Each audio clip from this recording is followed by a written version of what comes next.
What? Okay, let's get this sorted out. So here's our car being returned from the insurance company as a category N write-off. The cost to repair the car and the cost of the claim, which also incorporates the courtesy car, etc., was deemed as uneconomical to do so. The insurance company stated that the cost of the repair was in the region of £12,000 and was therefore going to write it off. I couldn't see where that cost was coming from, to be honest with you. The deal was good enough for me to buy the car back and get it back on the road, and I will disclose the cost to get the car back on the road later.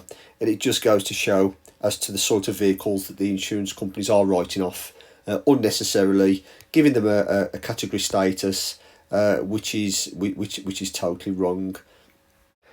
The trim above the passenger wheel arch there is basically where the garage have pulled off that trim to remove the bumper. There's no other damage down the passenger side there, no damage to the rear either. I'd just like to say that I'm not a mechanic, but I am willing to have a go at most things. It all appeared straightforward. I was unsure what I was taking on at the time that I bought the vehicle back. But what's the worst that could happen? You know, I could send it into a garage with all the parts that I bought and ask them to put it all back together for me, and it still would have cost a damn sight cheaper than the £12,000 that the insurance company was saying. So why not? Sit back, relax, enjoy the video. You'll see step by step of exactly what you can do as a have a go hero to get back your vehicle on the road. And really to just show that if the insurance company write off your vehicle, it really is not the end of the world, and you would make some money in the process of doing so. We start by stripping down the front end of the car, so the grille is just some plastic screws and grommets there, and it pulls out. Next to tackle is the straightforward removal of the headlamp, 2 bolts, there's a couple of broken brackets there. Remove the wiring loom out the back and pull it off from the housing that it sits on. Okay, so now let's get the wheel off, get the car secure with a jack and axle stand underneath, so we can start working on the wing and the bumper. Taking the wing off, there's 3 bolts at the top and 2 at the sides. Just a couple of other walk-arounds just to show you the kind of body itself, the chassis. You can see there there's absolutely no damage to the structure at all. It's all straight. As I say, there's no bends, crimps, nothing you can see there. You know, I mean, that's relatively thin metal, and that hasn't gone anywhere. As I say, the structure there, that's where the light housing was. As I say, in the kind of top part of the chassis there, absolutely untouched. You see there a slight crack in the wing. That's been replaced anyway. But as I say, that's just the bracket itself, and there we can see again, you know, a closer look there. As I say, it's all completely untouched. Even the relays are still sitting on their brackets, so there's no problem at all with any of those. The crash bar at the front, the rubber bungs or the sponge bungs, yeah, absolutely everything's still intact. And just quickly moving on round there to the passenger side, everything's nice and straight. The wiring loom there is to the front fog lamps and parking sensors, and there's nothing else there. Okay, so just to show you this as the progress takes place, the wing's now been removed, and we can see there that the inner chassis is completely fine. As I say, just rolling across the top there. If you're curious as to what happened with the car, in short, a deer ran out from the hedges and hit the car from the front offside. Okay, let's crack on. Okay, so just a quick picture there of the front of the car with the front end off, apart from the bonnet still intact. Looks bad, but really it isn't. That's just your panels removed. Moving on to the door removal. So initially, let's get the wiring loom out of the body of the car and unpick that, and tape it up and just leave the tape hanging, just so as the wiring doesn't fall back into the car. And with the help of a friend, after removing the 2 bolts on the hinges, the door simply lifts off and is moved out the way. It's funny because when you get to this stage, you start to think like, wow, what on earth have I took on here? You can see that the passenger door has been refit, and there is a bit of a gulp moment, but I knew it had to get worse before it got better. So this is the replacement door. Didn't film that because it was exactly the same as taking the other one off, and I'm just switching the locks from the old door into this one. Relatively straightforward, just 1 bolt out, 1 bolt in. Now I haven't filmed the removal of the bonnet because in the next clip you'll see us putting the new one back on to the same hinges, because there wasn't any kind of serious damage to the bonnet, so we can reuse those same hinges. So again, with the help of a friend, just getting that bonnet placed back onto the hinges, and then after that it's a case of just some realignment and movement on the hinges, etc. So now to get the wing back on, again simply bolting back on from the inside. We've got a couple of bolts there linking it to the structure of the car, 2 on the outside, down the side, and then 3 across the top.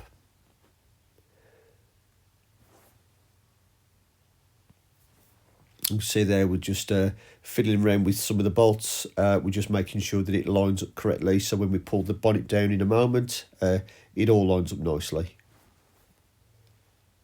And now moving on to the headlamp, that sits onto a plastic cradle, 2 bolts on the top, and making sure that it sits nicely when the bonnet is pulled down.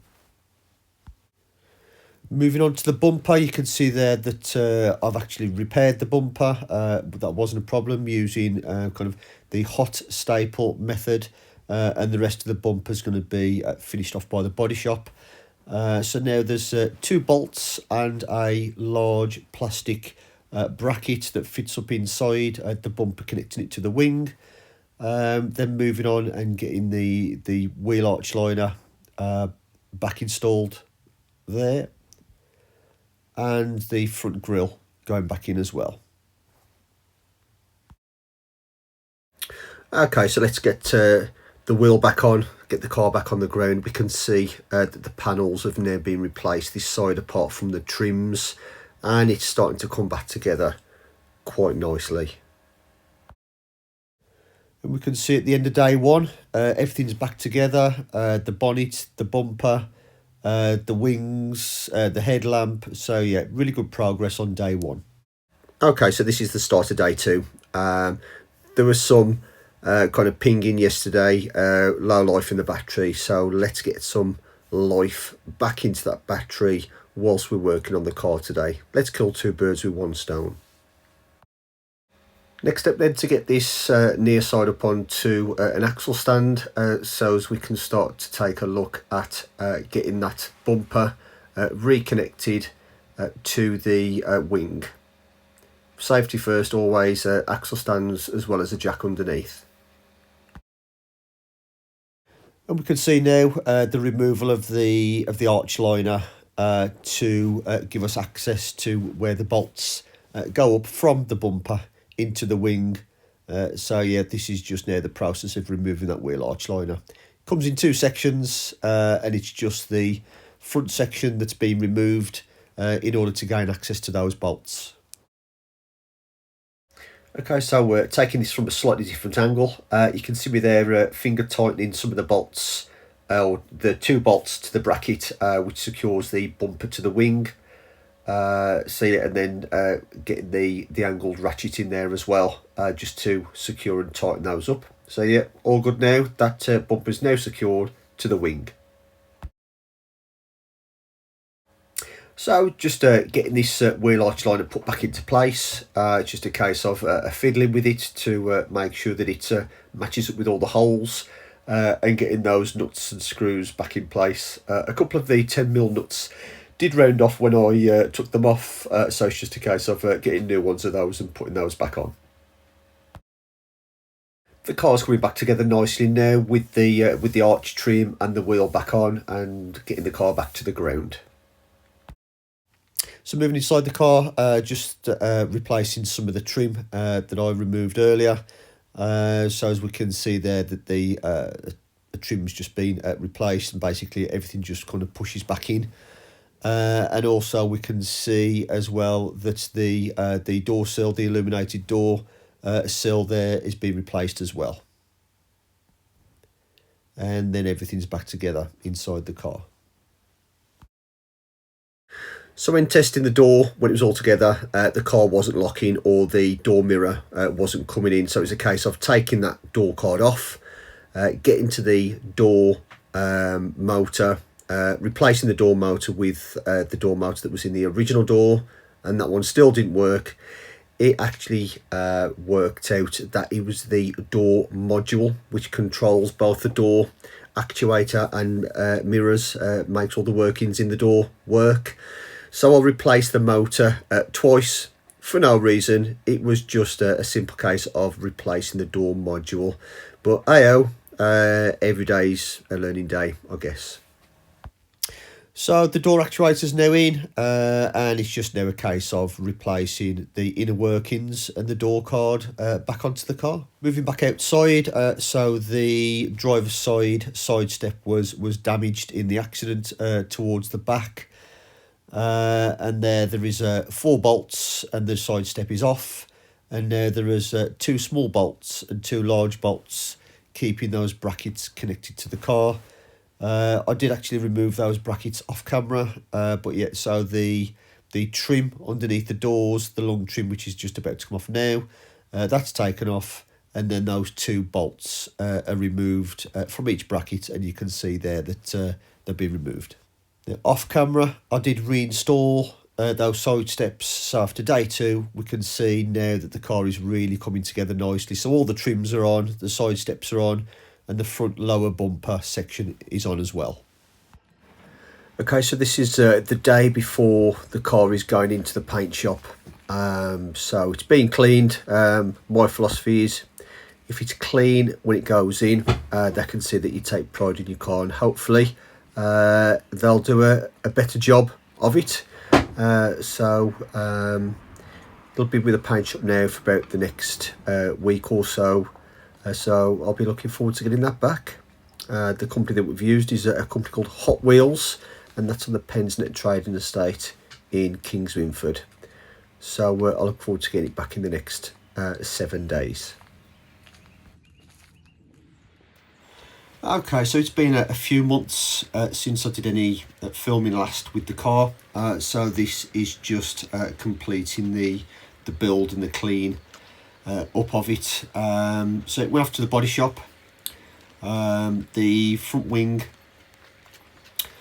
the driver's door and the rear door driver's side has been painted.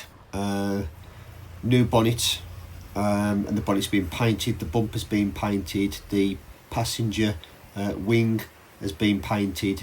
There was a mark on the passenger door that was taken out, and in short the passenger side has been painted as well for it all to be blended.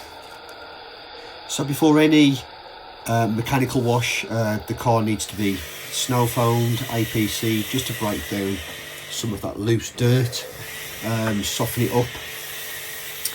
So we go all round with a pH neutral snow foam, as I say, just to start eating into that dirt, and then going round with a jet wash to blast all that off before we put another layer of snow foam, and then start to do the mechanical wash with a mitt.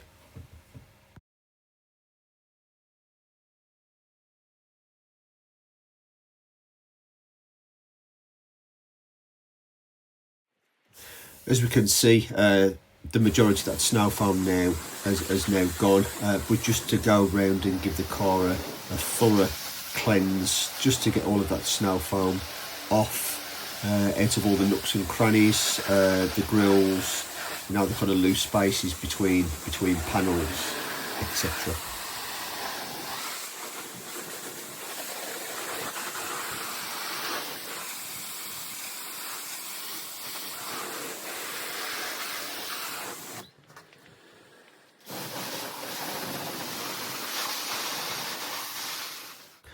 So as I say, just before we start the mitt mechanical clean, we'll just layer another layer of snow foam over the top. As I say, it's a pH neutral shampoo in essence, and this just gives more kind of soap suds to the actual mechanical wash.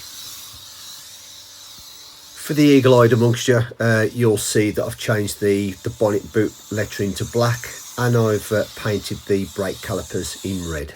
Just while those soap suds are taking effect, we get straight onto the wheels, using a 10:1 APC by Built Amber, and give those a quick clean down.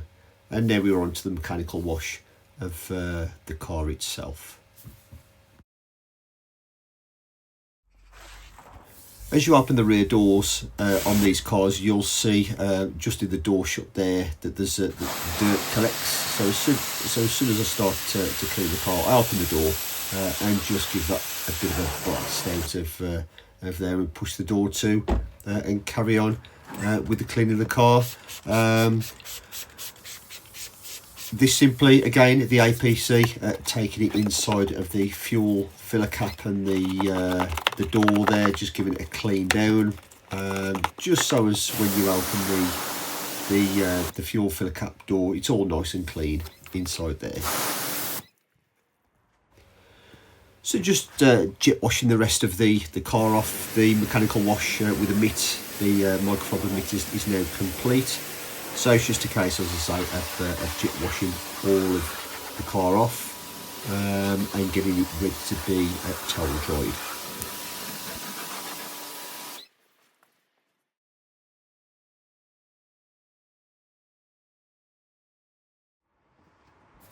And true as the British weather is, I'm now about to start toweling the car off, and it's starting to rain. So this is where the neighbours really do think that you've lost the plot.